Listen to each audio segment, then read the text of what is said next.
আসসালামু আলাইকুম এভরিওয়ান। আশা করি অনেক ভালো আছো। ভৌত জগৎ ও পরিমাপ এই অধ্যায়ের আজকে আমাদের ১ নম্বর লেকচার। এই অধ্যায়টা আমরা চেষ্টা করব এমনভাবে পড়ার যেন তুমি এটা এইচএসসি বলো, কলেজের এক্সাম বলো কিংবা অ্যাডমিশন বলো, যেকোনো জায়গায় তুমি এখান থেকে টপ রেটেড মার্ক অ্যাচিভ করতে পারো। তোমার সাথে আছি আমি পারভেজ আহমেদ, পড়াশোনা করছি বুয়েটের ট্রিপলি ডিপার্টমেন্টে। আমি জানি না তুমি ভিডিও দেখতে দেখতে আমি পাস করবো কিনা, বাট এখন পড়াশোনা করছি। চলো আমরা একটু পড়াশোনা শুরু করি। যেহেতু প্রথম দিকের একদম প্রথম অংশ এইটা অনেক বেশি তাত্ত্বিক। তোমাকে বুঝায় ফিজিক্স জিনিসটা কি, ফিজিক্স জিনিসটা কেন কাজ করে, ফিজিক্স তোমাকে কেন পড়তে হবে, আর ফিজিক্স মেইনলি কেমনে আসছে। সো তোমরা যারা মনে করো ফিজিক্স একটা মুসিবত, বুঝতে পারো এই মুসিবতটা জন্মাইছে কেমনে। তোমরা যারা মনে করো ফিজিক্স একটা ব্লেসিং, তারা বুঝতে পারবা ফিজিক্সটা কিভাবে আমাদের মাঝখানে আবির্ভাব হলো।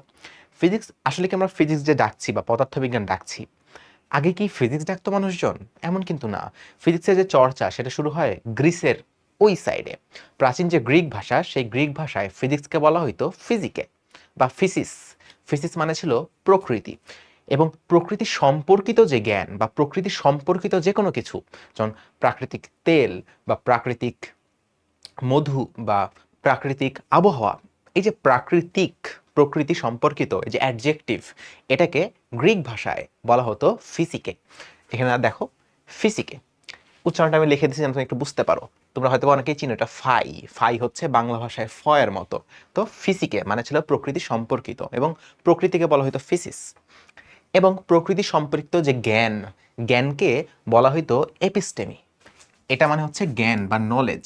তো ফিজিকে এপিস্টেমি মানে হচ্ছিল প্রকৃতি সম্পর্কিত জ্ঞান, এবং এই যে প্রকৃতি সম্পর্কিত জ্ঞান, এটাকেই পরবর্তীতে বলা হচ্ছে পদার্থবিজ্ঞান। পদার্থ তো প্রকৃতির একটা অংশ। পদার্থ বা প্রকৃতি নিয়ে যে আমরা জ্ঞানটা লাভ করছি সেটাকে আমরা বলছি পদার্থবিজ্ঞান। তাহলে ফিজিকে এপিস্টেমি ছিল আমাদের পদার্থবিজ্ঞান। সো মেইনলি বলতে পারো ফিজিকে থেকে ফিজিকে এপিস্টেমি আসলো, এবং ফিজিকে এপিস্টেমি থেকে ল্যাটিন শব্দ ফিজিকায় এটা কনভার্ট হয়ে গেল। যখন ল্যাটিন ভাষায় এটা চর্চা শুরু হলো, তখন তারা এটাকে শর্ট একটা নাম দিল ফিজিকা, এবং এই ফিজিকাকেই যখন ইংলিশে চলে আসছে, এটা হয়ে গেছে ফিজিক্স। এবং এটার আরও লেজ আছে, যখন আমরা বাংলায় নিয়ে আসছি তখন এটাকে আমরা বলতে শুরু করেছি পদার্থবিজ্ঞান। কাজেই এটা ইউনিক যে পদার্থবিজ্ঞান কখনো পরিবর্তন না। যেই বলটাকে পৃথিবী 10 নিউটন বলে আকর্ষণ করত, সেই 2000 বছর আগেও আকর্ষণ করত, এখনো আকর্ষণ করে।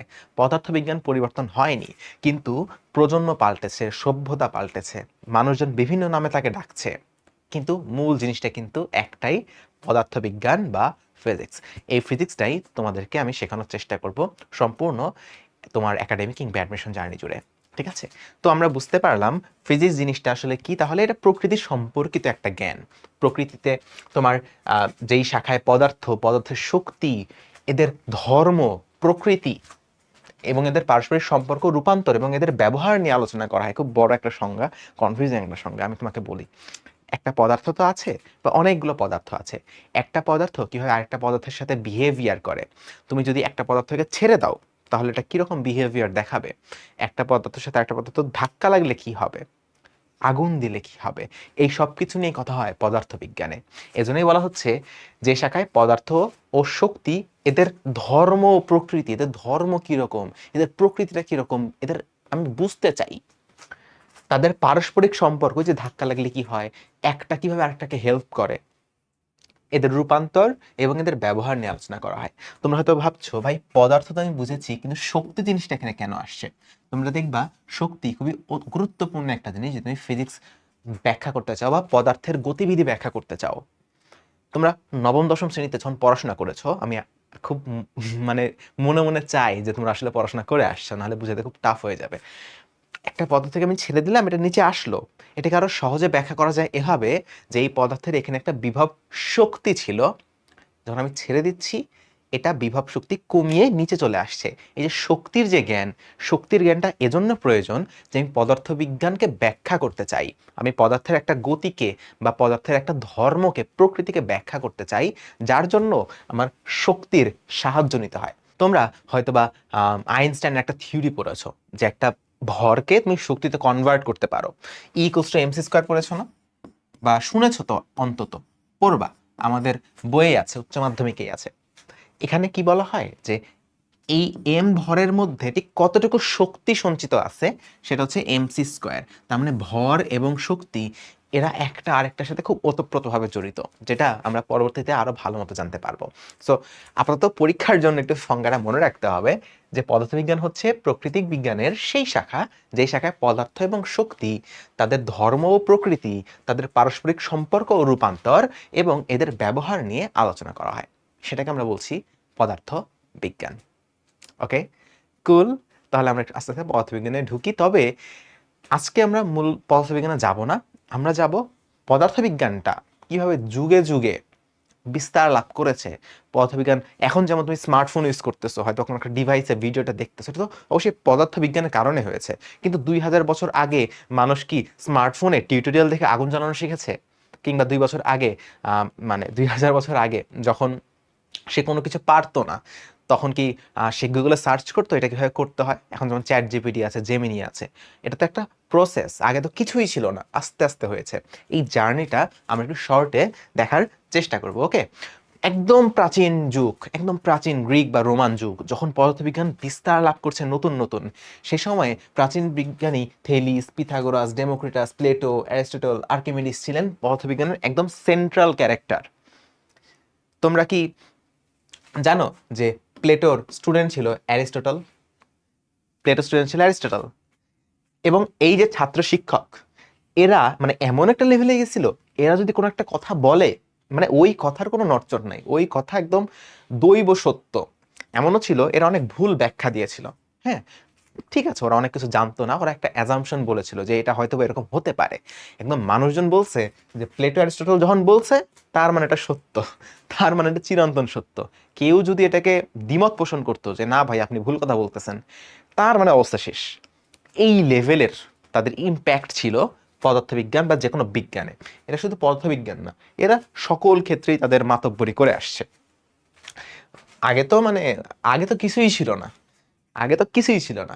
যে দুইটা কথা বলছে যে দেখো এটা কিন্তু এই কারণে এই কারণে হয়, সে একদম মানে পিক লেভেলে চলে গেছে। যেমন আমি একটা উদাহরণ দিই, যেই ক্লাসে কেউ ভালো স্টুডেন্ট না, সেখানে একটা অ্যাভারেজ স্টুডেন্ট গেলেও কিন্তু সে একদম বাগ লেভেলে হয়ে যায়, তাই না? সো ওইখানে আসলে পদার্থবিজ্ঞানের চর্চাটা এমন হয়ই নাই। এরা যে পরিমাণ চর্চাটা করছে, অবশ্যই এফোর্ট তো দিছে এরা, সেটা দিয়েই তারা একদম পিক লেভেলে চলে গেছিল। What ever. তো তারপরে আস্তে আস্তে পদার্থবিজ্ঞান বিকশিত হইতে শুরু হয়, তারা বিভিন্ন কথাবার্তা বলছে, সেটা নিয়ে অনেক গবেষণা হয়েছে, এরা সত্যি কথা বলছে না মিথ্যা কথা বলছে, অনেক চিন্তা ভাবনা হয়েছে। হয়ে তারপরে থেলিস অনেক কথাবার্তা বলছে। থেলিস বলছে সূর্যগ্রহণ হয়, সূর্যের মধ্যে দিয়ে বিভিন্ন গ্রহ চলে যাবে, তখন আমি দেখবো সূর্যটা অন্ধকার হয়ে গেছে। এরকম সূর্যগ্রহণের ভবিষ্যৎবাণী থেলিস করেছিল। যেটা যেটা গুরুত্বপূর্ণ লাইন, আমি সেটা আলাদা আলাদা কালার করে দিয়েছি, তোমাদের মনে রাখতে যেন সুবিধা হয় স্লাইড পাওয়ার পর। পিথাগোরাস ছিল, তোমরা চিনো, পিথাগোরাসের অনেক কিছু করছো তোমরা, উপাদ্য পড়ছো, সম্পাদ্য পড়ছো। সে গণিত, সঙ্গীত, ভেষজ বিজ্ঞানকে গাণিতিক সূত্রে ব্যাখ্যা করার চেষ্টা করেছিল। দেখেছো না যে পিথাগোরাস সমকোণী ত্রিভুজকে সে গাণিতিক সূত্রে ব্যাখ্যা করেছিল। আরিস্টারাক্স প্রথম সৌরজগতের কেন্দ্র হিসেবে সূর্যকে এবং পৃথিবী এবং অন্যান্য গ্রহগুলো যে সূর্যের চারপাশে ঘুরতেছে এটা বলছিল। এরা কি বলছিল জানো? প্লেটো, অ্যারিস্টটল বা আরো যারা যারা আছে, এরা বলেছিল পৃথিবী থাকে, তার চারপাশে সবকিছু ঘুরে। সূর্য সূর্য পৃথিবীর চারপাশে ঘুরে।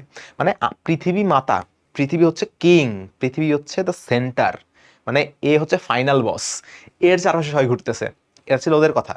তাই তো হওয়া উচিত না? মানে তার তো বলতেছিল যে দেখো আমি বসে আছি, ওই যে সূর্য ঘুরতেছে, ওই যে চাঁদ ঘুরতেছে, ওই যে তারা নক্ষত্র সবাই আমাকে কেন্দ্র করে ঘুরতেছে।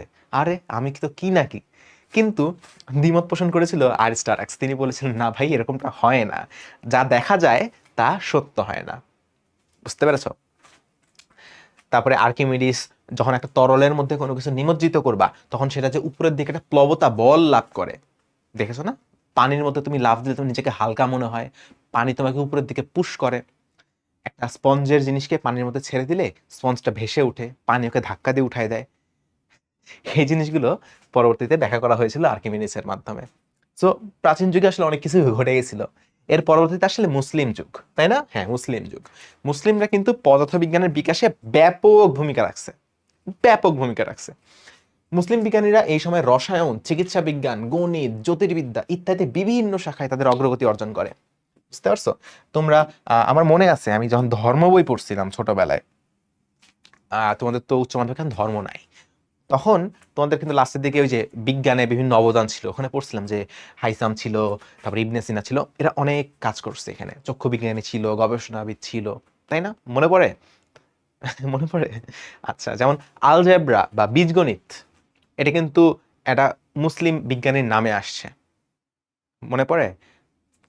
মনে রাখতে হবে, এগুলো এগুলো জানতে হবে। আসলে সবকিছু আইনস্টাইন না, সবকিছু নিউটন না, এর ব্যাক এন্ডে আরো অনেক মানুষ কাজ করছে, বিশেষ করে মুসলিমরা অনেক কাজ করছে এখানে। তোমার হাইয়ান, তারপরে ইবনে সিনা, আল রাজি, আল হাসেন, এরা অনেক অনেক, ইভেন হাইয়ানকে তো রসায়নের জনক বলা হয়, এমন লেভেলে তারা গেছিল এখানে। সো আরো অনেক নাম আছে, আমার তো আসলে বইয়ে যেগুলো ছিল আমি সেগুলো লিখলাম এমসিকিউ এর জন্য, বাট তোমাকে আরো জানতে হবে জিনিসগুলো, একটু গুগল সার্চ করলে তুমি জানবা জিনিসগুলো। মুসলিম যুগের পর আসে আমাদের গ্যালিলিও এবং নিউটনীয় যুগ, এইগুলো মনে রাখতে হবে না, বুঝছো? এগুলো মনে রাখতে হবে না, এগুলো দরকার নেই মনে রাখার, তুমি জাস্ট জানো। এই প্রথম আজকের লেকচারটা খুব একটা গুরুত্বপূর্ণ না, জাস্ট নিজেকে জানার জন্য, হ্যাঁ, জাস্ট বুঝার জন্য। তবে লাস্টের দিকে গুরুত্বপূর্ণ জিনিস আছে কিন্তু। গ্যালিলিও দূরবীক্ষণ যন্ত্র বানাইছিল, এবং মজার বিষয় হচ্ছে নিজে দূরবীক্ষণ যন্ত্র বানাইছে, অনুবীক্ষণ যন্ত্রও বানাইছে। দূরবীক্ষণ যন্ত্র দিয়ে সে আকাশে তাক করে বৃহস্পতির গ্রহ আবিষ্কার করছিল। মনে আছে আমি বলছিলাম যে প্লেটো, অ্যারিস্টটল এরা বলছে ভাই আমরা হলাম কিং, আমাদের চারপাশে সবাই ঘুরতেছে। গ্যালিলিও যখন তার দূরবীক্ষণ যন্ত্র তাক করছে, সে দেখলো নট রিয়েলি, মানে বৃহস্পতি আছে, বৃহস্পতির অনেকগুলো গ্রহ আছে, উপগ্রহ আছে, বৃহস্পতির উপগ্রহ তার চারিদিকে ঘুরতেছে। আরে আমি যদি কিং হই, তাহলে সবার তো আমার চারপাশে ঘোরার কথা, বৃহস্পতির উপগ্রহ কেন বৃহস্পতির চারপাশে ঘুরবে? তখন তিনি বললেন যে আসলে সবাই পৃথিবীকে কেন্দ্র করে ঘোরে না, এর মধ্যে কিছু ইটিস পিটিস আছে, কিছু কিন্তু অ্যান্ড অট বার এগুলা কিন্তু আছে, সবকিছু পৃথিবীকে কেন্দ্র করে ঘোরে না, বুঝছো? গ্যালিলিওর এটা সুবিধা হয়েছিল দূরবীক্ষণ যন্ত্র আবিষ্কার করার পর। তিনি দোলকের সূত্র দেন, অভিকর্ষ ত্বরণ জি এর মান তিনি দেন, বায়ু থার্মোমিটার আবিষ্কার করেন, নিউটনের গতিসূত্র তোমরা চিনো, মহাকর্ষ সূত্রও তোমরা জানো, শব্দের গতি, ক্যালকুলাস খুবই গুরুত্বপূর্ণ, ক্যালকুলাস তিনি আবিষ্কার করেন। ইভেন তিনি পদার্থবিজ্ঞানের জিনিসপত্র ব্যাখ্যা করার জন্য গণিতে পর্যাপ্ত অস্ত্রই পাইতেছিলেন না। তিনি দেখলেন যে গণিত অসম্পূর্ণ আমার জন্য, তাহলে আমরা কি হইতো, আরে ভাই আমরা তো ব্যাখ্যাই করতে পারতেছি না। তিনি বললেন ব্যাখ্যা কেন করতে পারবো না, আমি নিজেই গণিতের একটা আলাদা শাখা বানায় ফেলবো আমার পদার্থবিজ্ঞানের গবেষণার জন্য। তো ক্যালকুলাস তিনি বানাইছিলেন তার এই যে নিউটনের গতিসূত্র হ্যান ত্যান এগুলো ব্যাখ্যা করার জন্য। কারণ কি লেভেলে গেছে জিনিসটা চিন্তা করতেছো? তারপরে বাইনোমিয়াল তত্ত্ব, আলোর বিচ্ছুরণ আবিষ্কার, অনেক কিছু করেছিল। নিউটনের আরেকটা জিনিস ছিল, তিনি বলেছিলেন যে আলোর কণা তত্ত্ব তিনি দিয়েছিলেন, আলোর কণা তত্ত্ব। আমি এটা কি দিয়ে লিখতেছি, দাঁড়াও লিখে দিই আমি তোমাকে। তিনি আলোর কণা তত্ত্ব দিয়েছিলেন, আমি আরেকটা অ্যাড করে দিই, আলোর কণা তত্ত্ব, আলোর কণা তত্ত্ব, ঠিক আছে? তিনি বলছিলেন আলোর কণা তত্ত্ব আছে, আর ভাই আলো একটা কণা, পরবর্তীতে ডিসমিস হয়ে গেছে, আলো একটা কণা বলে গেছিল তিনি। ওকে, এরপর আসে ক্লাসিক্যাল যুগ, এরপরে আমাদের আধুনিক যুগ, মানে এখন যেটা দেখি, এটার আগে ছিল এক স্টেপ আগে ছিল ক্লাসিক্যাল যুগ। সেখানে তড়িৎ চুম্বকীয় তত্ত্ব খুবই গুরুত্বপূর্ণ একটা জিনিস, মানে এই যে ক্লাসিক্যাল যুগে যেগুলো আবিষ্কার হয়েছে সেগুলো ছিল আধুনিক যুগের ভিত্তি, মানে এখন আমরা যেগুলো পাচ্ছি তার যে মূল ফান্ডামেন্টাল সেগুলো ছিল ক্লাসিক্যাল যুগে। যেমন এখানে তড়িৎ ও চুম্বকের সম্পর্কিত তত্ত্ব দেন, মানে এখন কিন্তু ম্যাক্সিমাম জিনিসই তড়িৎ চুম্বক সম্পর্কিত, তোমার চারপাশে ইলেকট্রিক্যাল জিনিসপত্র, চারপাশেই তুমি দেখতেছো ইলেকট্রনিক্স। এইটার যে মূল ভিত্তি যে তড়িৎ এবং চুম্বক, এটা যে কানেক্টেড, তুমি যে ট্রান্সফর্মার ইউজ করতে পারবা, তুমি যে বিদ্যুৎ শক্তিকে তড়িৎ শক্তিতে রূপান্তর করতে পারবা, এই সব কিছু ঘটনা ঘটাইছিল কে? গ্যাব্রিয়েল ওরস্টেড এবং মাইকেল ফ্যারাডে। গ্যাব্রিয়েল ইউজুয়ালি বলে না, সবাই বলে ওরস্টেড এবং ফ্যারাডে, বাট পূর্ণ নাম হচ্ছে গ্যাব্রিয়েল ওরস্টেড মাইকেল ফ্যারাডে, ঠিক আছে? তারপরে জেমস ক্লার্ক, তিনি ম্যাক্সওয়েলের চুম্বক তড়িৎ চুম্বক তরঙ্গ তত্ত্ব প্রকাশ করেন, ঠিক আছে? জেমস ক্লার্ক ম্যাক্সওয়েল, বা সরাসরি বলে ম্যাক্সওয়েল, এইটাই বেশি পরিচিত ম্যাক্সওয়েল। এত বড় নাম আসলে কেউ মনে রাখে না। আমার নাম যেমন এস এম পারভেজ আহমেদ পরাগ, সবাই এটাকে পারভেজ, কেউ আমার পূর্ণ নাম জানে না। আমার পূর্ণ নাম কি জানো? সরকার মোহাম্মদ পারভেজ আহমেদ পরাগ, সংক্ষেপে পারভেজ বা বাসার মানুষজনটাকে পরাগ। জিনিসটা এরকম, ম্যাক্সওয়েল আলোর তড়িৎচুম্বক তরঙ্গ প্রকাশ করেন। মার্কনি, নাম হয়তো তোমরা কম জানো, তিনি বেতার যোগাযোগের পথ উন্মোচন করেন, যে তার মার লাগবে না, এসব তার মার আই ডোন্ট কেয়ার, আমি একদম তার ছাড়া পাঠাবো, ম্যাজিক, তখনকার যুগে ম্যাজিক ছিল এটা। এরপরে আসে আধুনিক যুগ, যেটা আমরা এখন দেখি। আধুনিক যুগে আসলে লেখে শেষ করা যাবে না, আমি কিছু লিখে দিচ্ছি। যেমন সবচেয়ে গুরুত্বপূর্ণ যেটা ছিল যে এক্স রে আবিষ্কার, এক্স রের মাধ্যমে পরে আমাদের ইলেকট্রন আবিষ্কার করা হয়। আইনস্টাইনের আপেক্ষিক তত্ত্ব ইকুয়ালস টু এমসি স্কয়ার। তারপরে আইনস্টাইন আরেকটা তত্ত্ব দেন, আইনস্টাইন ব্রাউনীয় মোশন ব্যাখ্যা করেন, তোমাদের বইয়ে লেখা আছে এগুলো। রাদারফোর্ড পরমাণুর নিউক্লিয়াস তত্ত্ব দেন, তাই না, যে একটা ভিতরে নিউক্লিয়াস আছে, তার চারপাশে সবকিছু ঘুরতেছে। পরে সে বোর বলল না না না না তোমারটা ভুল, পরে বোর আরেকটা তত্ত্ব দিল। অনেক লাগালাগি হয়েছে এখানে, যে তোর তত্ত্ব ভুল, তোর তত্ত্ব ভুল, অনেক কিছু হয়েছে এখানে। মজার, ব্যাপক বিনোদনের একটা জিনিস। তোমাদের যদি বোরিং লাগে আসলে আমার কিছু বলার নাই, জিনিসটা খুবই মজার একটা জিনিস। পইরো, একজন একটা তত্ত্ব দিছে, আরেকজন এসে বলছে যে না তোর তত্ত্ব ভুল, আমার তত্ত্ব ঠিক। আরেকজন এসে আরেকটা তত্ত্ব দিছে। এটা কেমিস্ট্রিতে বেশি হয়, মানে আমি জানি না কেমিস্ট্রি কি সমস্যা, কেমিস্ট্রিতে এগুলো হয়, বাট ফিজিক্সে কিন্তু এরকম ঝামেলা নাই। ফিজিক্সে এগুলো কমই হয়েছে। ফিজিক্সে একটা তত্ত্ব আছে, একটা ফর্মুলা আছে, তার মানে ওটা আছে, বুঝছো? নতুন ফর্মুলা যতদিন না আসতেছে আসুক, এখন যেটা আছে এটা আছে, এটার কোনো ভুল নাই। F equal to M A, এটা সবসময় সত্য, যেখানেই হোক সেখানেই সত্য। বাট ঝামেলাটা বাদে তোমার ওই যে অন্যান্য জিনিসপত্রে ওরা ভুলভাল কথাবার্তা বলে। যাই হোক, আমরা কারো সাবজেক্টের সাথে সহিংসতায় যাব না, আমরা পদার্থবিজ্ঞান নিয়েই থাকি। তো রাদারফোর্ড এগুলো কথা বলছিলাম মেনলি কেমিস্ট্রি জিনিসপত্র, যে নিউক্লিয়াস তো দেন, পরে বোরের মডেল, পরমাণু পরবর্তীতে বোর দেন। এগুলো অনেক ঘটনা এখানে ঘটছে।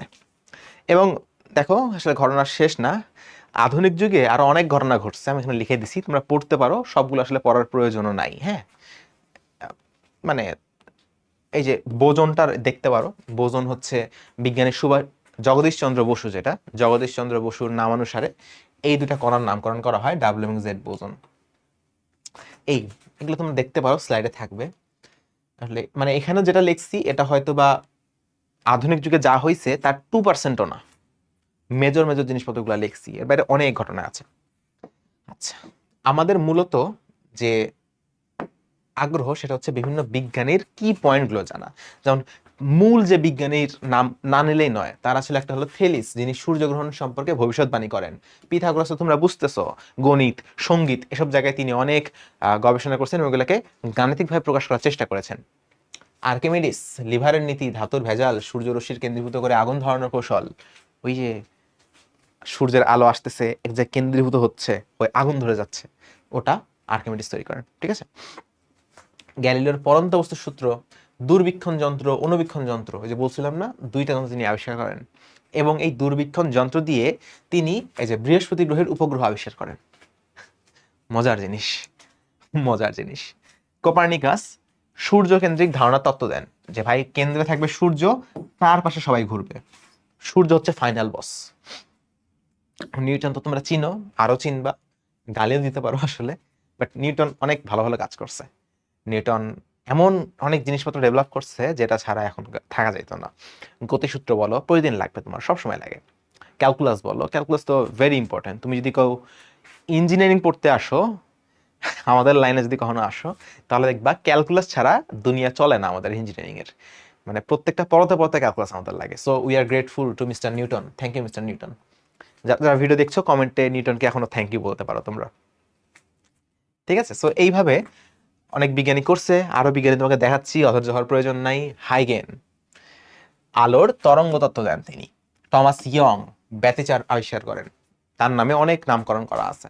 মাইকেল ফ্যারাডে তড়িৎচুম্বকীয় তরঙ্গ তত্ত্ব আবিষ্কার করেন, তিনি জেনারেটর বানাইছে, তিনি থার্মোমিটার না ট্রান্সফর্মার বানাইছে। জেনারেটর, ট্রান্সফর্মার, যেটা এখন খুবই দরকার হয়। ট্রান্সফর্মার ছাড়া তুমি বিদ্যুৎ ইউজই করতে পারতো না। জেনারেটর, যারা বড় লোক তাদের বাসায় জেনারেটর থাকে, কারেন্ট চলে গেলে জেনারেটর চালায় দেয়। তো এটা ফ্যারাডে আবিষ্কার করেন। রাদারফোর্ড, তোমরা জানো রাদারফোর্ড কি করছে, নিউক্লিয়াস মডেল দিছে, যে ভিতরে নিউক্লিয়াস, তার পাশে ইলেকট্রন। আইনস্টাইন তোমরা বুঝতে পারতেছো, ব্রাউনীয় গতি ইকুয়ালস টু এমসি স্কয়ার, অনেক তত্ত্ব দিয়েছে তিনি। ম্যাক্স প্লাঙ্ক তিনি কোয়ান্টাম তত্ত্ব প্রবর্তন করেন। ঠিক আছে, স্লাইডগুলো একটু পড়বা, এগুলা খুবই গুরুত্বপূর্ণ তথ্য, বুঝছো? স্লাইড ডেসক্রিপশনে দেওয়া থাকবে, সেখান থেকে পড়বা। আমার মূল পড়াটা শুরু হচ্ছে এই জায়গা থেকে।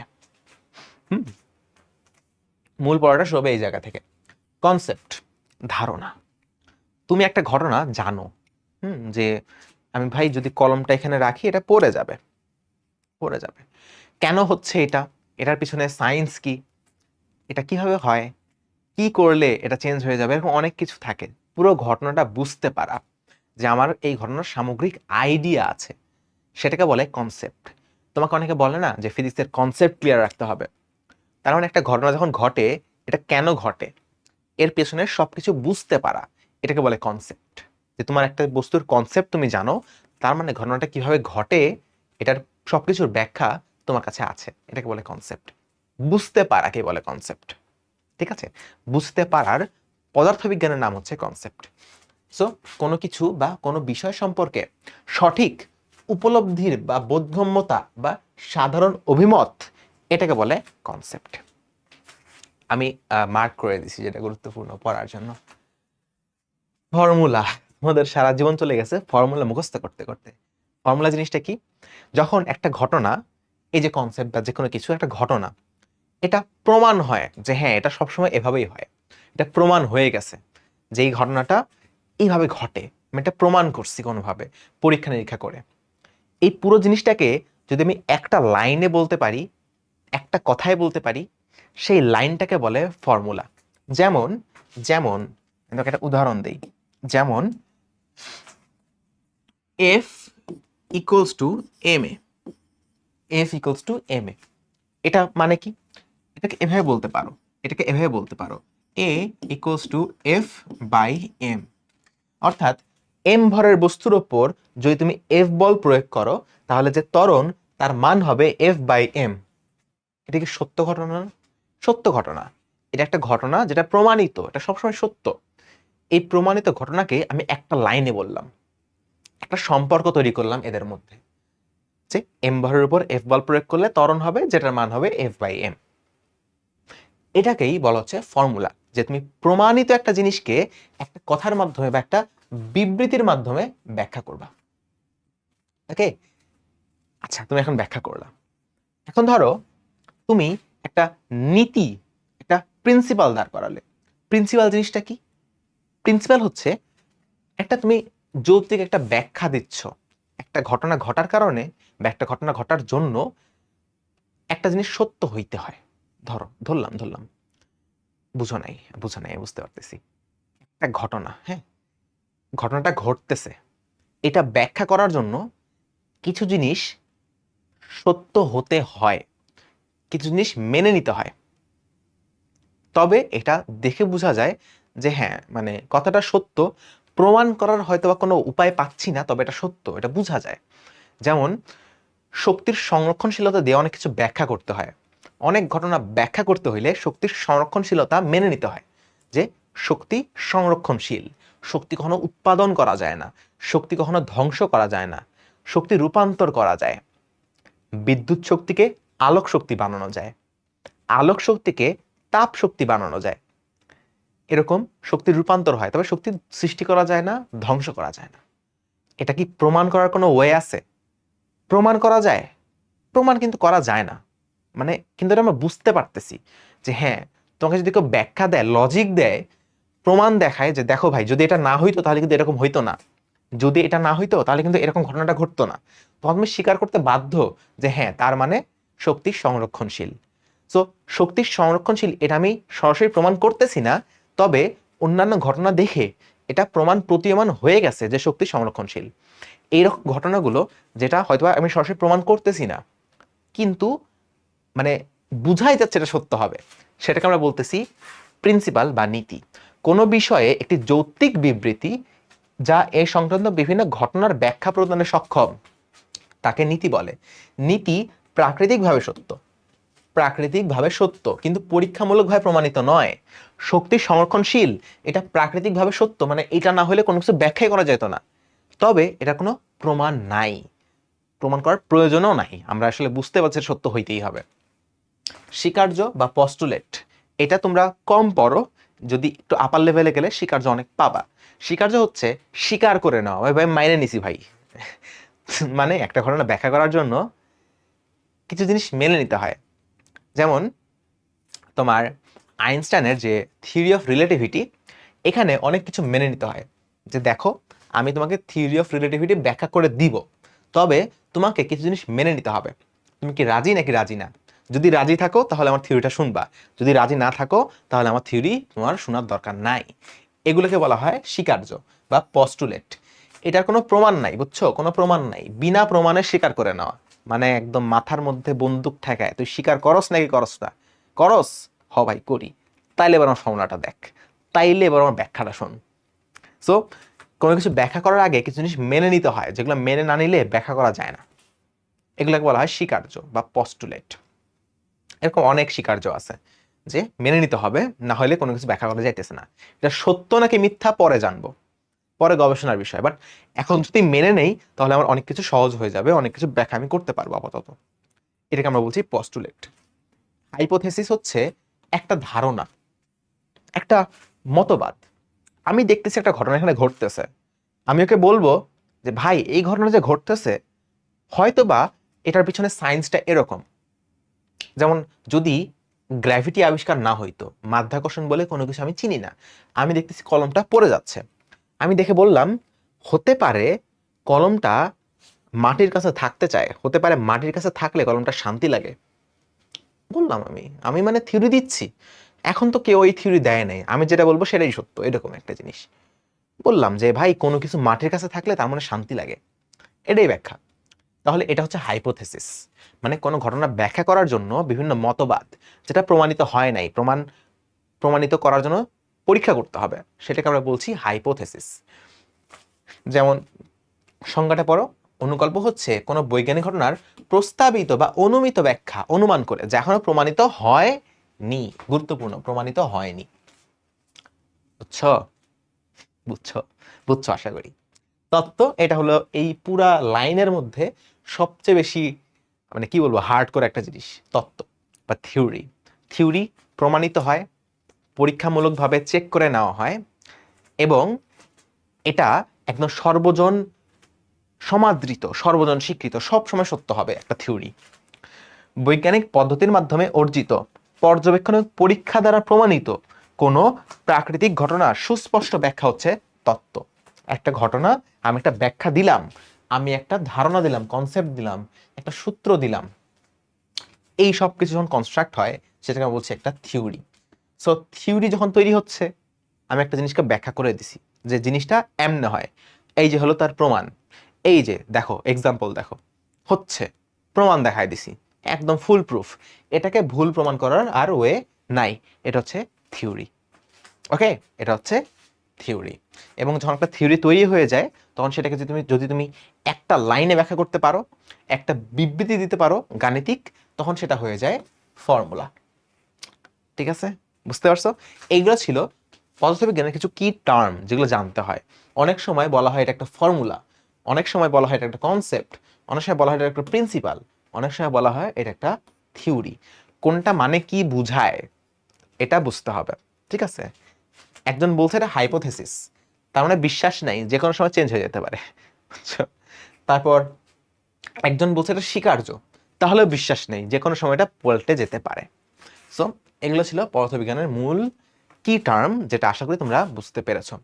এটার যে লিংক বা লিংক না কি বলে, এই যে স্লাইডটা, এটা আমি ডেসক্রিপশনে এবং কমেন্টে পিন করে দেবো, সেখান থেকে ডাউনলোড করতে পারবা। এবং আমি সাজেস্ট করব প্লিজ এইটা ভালো মতো পড়িও, এটা পড়লে অনেক এমসিকিউ, অনেক কিছু কমন পাবা। সো এটার বাইরে থিওরিতে আসার মতো জিনিসপত্র একটু কম আছে। বইটা ভালো মতো পড়বা, স্লাইডটা পড়বা, তাহলেই হবে। আল্লাহ হাফেজ।